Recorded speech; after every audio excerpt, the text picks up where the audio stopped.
हाय नमस्कार और जय जगन्नाथ मु इतिश्री वेलकम करुच्ची मो चैनल को। फ्रेंड्स आज मु गोटे नुआ रेसिपी सहित पुणी थे आसी जाइए। आज मु बना जाऊँ मखाना करी। एक्चुअली मखाना आम हेल्थ में बहुत बेनिफिट दे था। यहाँ आमर पद्म फूल मंजी ही होता है। तो देखो मखाना करीटा केमती बना जाऊँगी।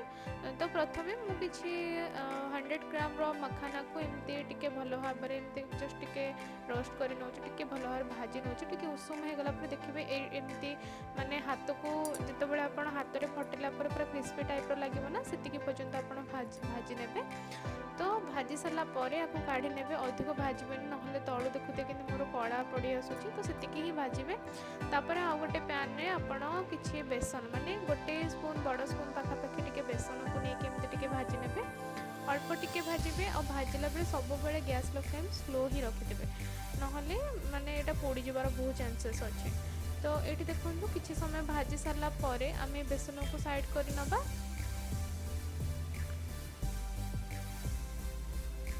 तो आपर आम नहीं जावा कि कसूरी मेथी पत्र। तो कसूरी मेथी पत्र को भी सेमती 2 ରୁ 3 मिनिट पर्यंत आम टिके भाजी नबा। गैस रो फ्लेम एठी भी भाजला बेले पूरा स्लो ही रखिथिबा। तो किसी समय भाजी सारा पर आपको भी एमती साइड कर नबा काढ़ी। तो एबे कौन करबा ना आम गोटे बड़ पैन नहीं जावा और तादरे किछि रिफाइन तेल को गरम होगा छाड़ीदबा। तापर जमती कि आम मसला प्रिपरेशन करवा जमती कि मुझे नौची कि पियाज मुझे पाखापाखि 2टा बड़ पियाज नहीं। पियाज को प्रथम टिके भाजी नबा जमती पियाजटा नरम हो।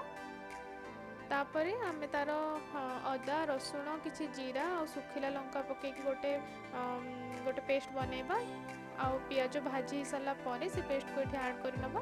देखो मुझे आड कर से पेस्ट को पकई सारा पर गोटे कंचा लंका को एमती छोट छोट भाव में काटिकी नहीं कंचा ये कंचा लंका पकईला द्वारा ये भल गोटे टेस्ट आसी था। तो से मुझे नहीं तो यही सब टिके भाजी हो गला पर आम टिके आड कर गुंड मसला। तो ये गुंड मसला मुझे हलदी गुंड कि लंका गुंड कि धनिया गुंड और कि जीरा गुंड। राग आपण हिसाब से आप रखिए। आपड़ ये लुण भी आड कर मसला सहित। तो ये सब मिसई सारापर मुझे गोटे बड़ स्पून पाखापाखि नहीं जाइए चिकेन मसला। चिकेन मसला केवल मो पसंद नहीं कहीं मत तरकारी चिकेन मसला बहुत भल लगी था। आपड़ चाहिए भी सब्जी मसला जेको सब्जी मसला भी नहीं पारती। तो मसला से सब को भल भाव में मिसई देखे आम ये भल भाव में भाजी नबा।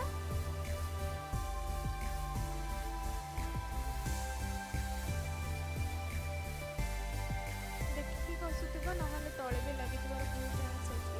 तो भल भाव में मिसेक आम 5 ରୁ 7 मिनिट पर्यटन कसवा जमती कि मसलारू तेल गुड़ाक माने अलग हो। तो एमती घोड़े घोड़े कषि नवा किसी समय मुझे कषि सारा पर देखो मोर तेल टिके साइड हो ये आड करुच्ची गोटे बड़ टमाटो। टमाटो को ग्राइंडिंग करके ये मुझे तो टमाटो बाटिकी पकई सारा पर आपको भल भाव में पुणी कसवा पुणी 5 मिनिट खंडे कसवा जमती कि यही मसलारू भी सेमती तेल आमर सेपरेट न हो जाइए। तो मसला को जब आम घोड़े केमती कसुचे ना जल्दी आमर मसलाटा कुक हो जाए। तो देखिए देखिए ही कसुवा ना तले भी लगे चांस अच्छे और जब तले लगे तरकारी टेस्ट पूरा बेकार हो जाए। तो एमती सावधान सहित आप धीरे धीरे कर कसबे।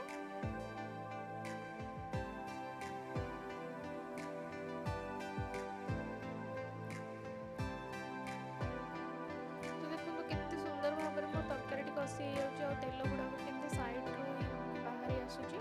तो एमती भाव में आपण मैंने किसी समय कसवाक छाड़ीदे।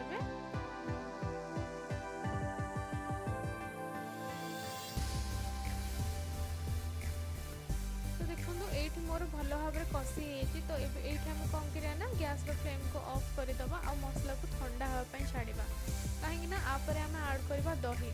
एक्चुअली दहीटा सब बड़े मसला ठंडा हो सारापर ही आड करवा ना दहीटा फाटिकर चांसेस थाए। तो ये देखो मसला मोर भल भाव ठंडा होपर मुझे आड कर दही।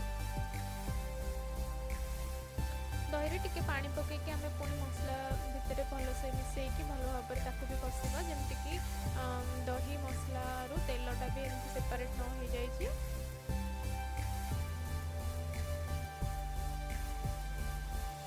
तो ये देखो मसला को पाखापाखि पुणी 5 ରୁ 7 मिनट पर्यंत एमती भल भाव कषुची।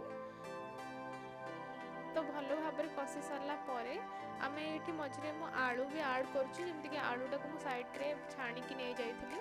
आपड़ चाहिए ये सीझा आलू भी नहीं पारती कि मुझे आलूटा को छाणिकी नहीं गोटे भल टेस्ट लगे। तो भल भाव मसला सहित आलू को भी घसब जमीक आलू भी सीझीज आ मसलाटा भी भल भाव सीझ। देखिपे आपण मोर मसलार केते बढ़िया कलर आसी जाइए। एमती भाव में आप धीरे धीरे किना कषिले माने भल भाव तार तेलटा भी सेपरेट हो मसलाटी भल भाव कषिज। तो देखो ये मुझे कौन करना हाफ लिटर पाखापाखि गोटे पानी आड करुँची। पानीटा आमर झोल आपण हिसाब से ही आप रखिए। झोल को फुटी सारा झोल जिते आप फुटा छाड़े ना पूर्व से जो आम बेसन को आम भाजिक रखीदे से बेसन को भितर मिसेदवा भल भाव में।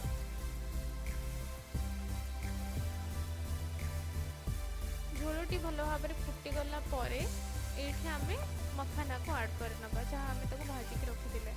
तो देखो ये मोर झोलटी भल भाव फुटी जाता मखाना को भल भाव में आड कर भल भाव में मिसेदेवा।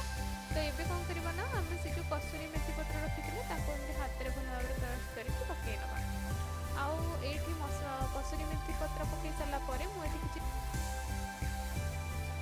गरम मसला आड कर तो ये सब मसला को भल भाव में मिसई सारिकी 2 ରୁ 3 मिनिट पर्यंत एमती टिके फुटा दबा आउे सर्व करवा। देखिपे सांग मैंने मोर केते बढ़िया सुंदर देखा तरकारी बहुत ही टेस्टी होता। निश्चिंत आप घरे ट्राए करके जनइबे। रही नमस्कार, जय जगन्नाथ।